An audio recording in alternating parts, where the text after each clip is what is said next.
Coucou Delphine, comment tu vas? Pourquoi j'ai des béquilles? Accident de ski! Ah oui, je sais que je sais pas skier, d'où l'accident. Merci de me le rappeler. La rupture des ligaments croisés du genou gauche me les rappelle aussi chaque jour que je ne sais pas skier. Oh, c'était la première et la dernière fois, ça c'est sûr. C'est 140 000 blessés par an, le ski. Ah bah c'est pas écolo non plus, non, non. Je te confirme, le béton qui remplace les jolies forêts d'épicéas, les télésièges qui filent le bourdon aux marmottes en hibernation, la neige artificielle qui vide les lacs de montagne, les crétins qui jettent les emballages de leurs barres énergétiques en haut des pistes, les transports, le chauffage des logements qui plombent le bilan carbone. Non, c'est pas écolo du tout. Et les appareils à raclette? T'y as pensé aux appareils à raclette?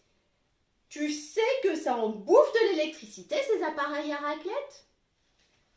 Imagine le nombre de barrages hydrauliques qu'il faut pour alimenter tous les appareils à raclette de toutes les stations de ski.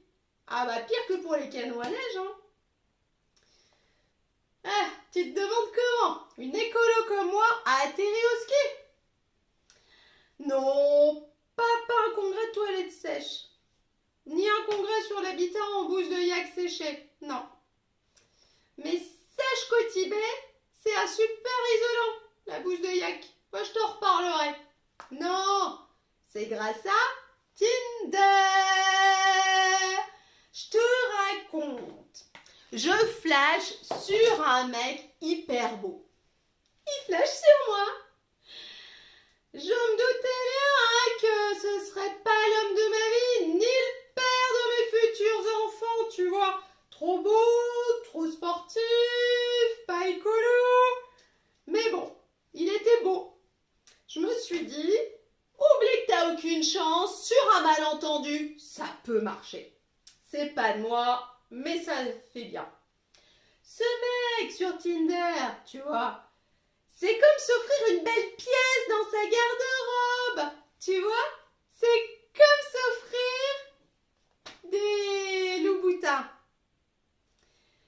Donc, elles sont belles ces chaussures, tu vois. Elles sont belles, elles sont chères, et elles font un peu mal aux pieds. Donc du coup, tu les mets jamais. Donc un jour, bah, tu les revends sur Vinted. Mais Alex, le gars, tu vois, eh bah, c'est un peu mes loups-boutins, hein, tu vois. Donc avant d'acheter des Birkenstock que je mettrais avec des chaussettes en coton, bah, j'ai voulu m'offrir mes Birkenstock. Et Alex, c'est ma première paire de loups-boutins. Il est beau, il aime le sport et surtout le ski. Alors il m'a demandé, tu aimes le ski? Et j'ai dit oui. Tu sais skier? Et j'ai dit oui. Et là je me suis emballée. Tu me connais. Je me suis dit, un petit bobard sera sans conséquence. Alors j'ai un petit peu brodé. Je lui ai raconté du coup mon enfance en Suisse, entre un pensionnat hyper coté et les vacances chez grand-père Helmut, qui élève des chèvres dans les alpages. Je suis devenue la fille cachée d'un riche pilote automobile, un mix tu vois entre la fille d'Alain Prost et Heidi, alors que je sais pas faire un créneau ni traire une chèvre. Il buvait mes paroles, il était scotché. Alors moi, j'ai continué. Je me noyais dans son regard bleu azur.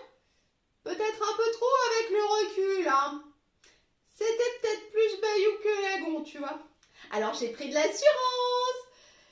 Je lui ai raconté que je descendais de la bergerie de grand-père Helmut à ski pour aller au pensionnat en hiver. J'avais même fabriqué des skis de fortune avec les planches d'une palette un jour où j'avais prêté les miens à une vieille bergère en difficulté.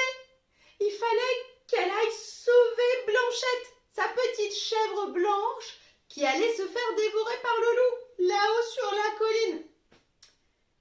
Ah, ouais, je crois que je me suis inspirée de la chèvre de Monsieur Seguin pour ce passage. Je lui ai raconté que j'avais fabriqué des raquettes avec des branches de noisetier et de la corde en chanvre tissée par mes soins.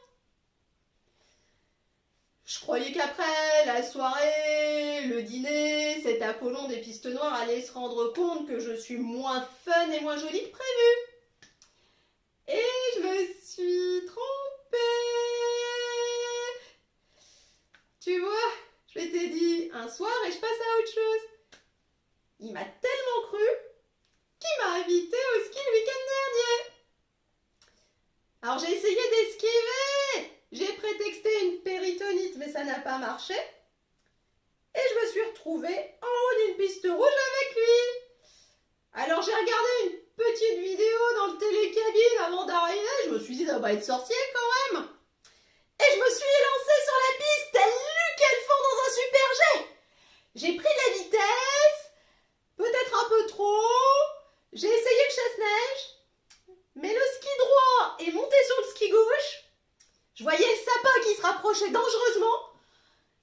J'ai essayé de l'éviter en hurlant comme une chouette sous ecstasy. Et j'ai fini ma course folle, le genou en vrac, au milieu d'un groupe de skieurs japonais, ouais, qui faisaient un apéro vin chaud saké dans un igloo improvisé. Bah sache que le saké, ça calme quand même mieux la douleur que le vin chaud. Que les chaussures de ski, ça fait encore plus mal que les loups-boutins. Et que la prochaine fois que j'ai un rencard et que je dis que j'ai skié, je le dis au mois d'août, mais pas au mois de décembre.